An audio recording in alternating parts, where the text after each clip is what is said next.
إذا ردوا بالكم من الغفلة ما تسمحش يا أخي.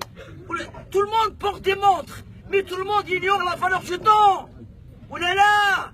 احذروا. لهذا قال عليه الصلاة والسلام نعمتان مغبون فيهما كثير من الناس الصحة والفلاح.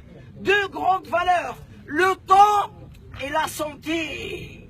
Il n'y a pas mieux que la santé. إذا كما قلت لكم العقل، واش معنى العقل؟ يعقل يربط حتى لا يترك صاحبه أن يهيج.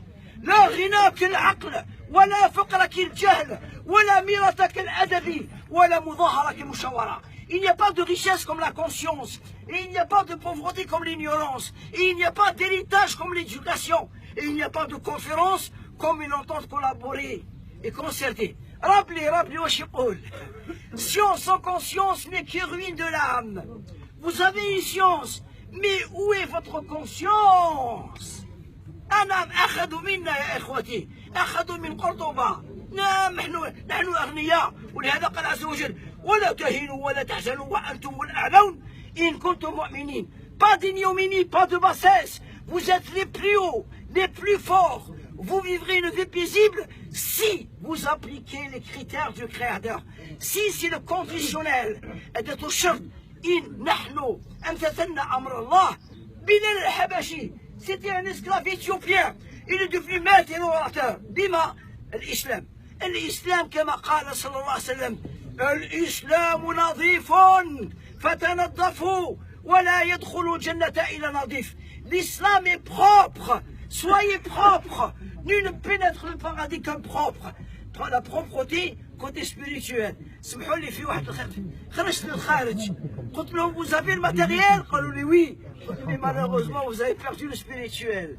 Où est le spirituel يا شيخ؟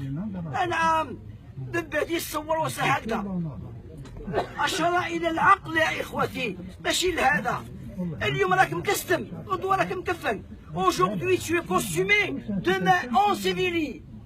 الله زاد قمطوه مات قمطوه ولا لا؟ إذا ماذا نقول؟ اللهم اغفر له، اللهم ارحمه، اللهم ثبته عند سوء الملكين، اللهم اغسله بالماء والثلج والبرد، اللهم نقه من الخطايا كما ينقى الثور من الدنس، اللهم أكرم نزوله ووسع مدخله، اللهم أبدله دارا من داره وأهلا خير من أهله وزوجة خير من زوجته، اللهم أدخله فسيح جنتك مع الأخيار الأطهار الأبرار، اللهم ثبته عند سوء الملكين يا أكرم الأكرمين يا رب العالمين. اللهم أرزق أهل الصبر والسلوان واجمع شملنا وحد كلمتنا واجعلنا إخوانا، اللهم أحسن خاتمتنا.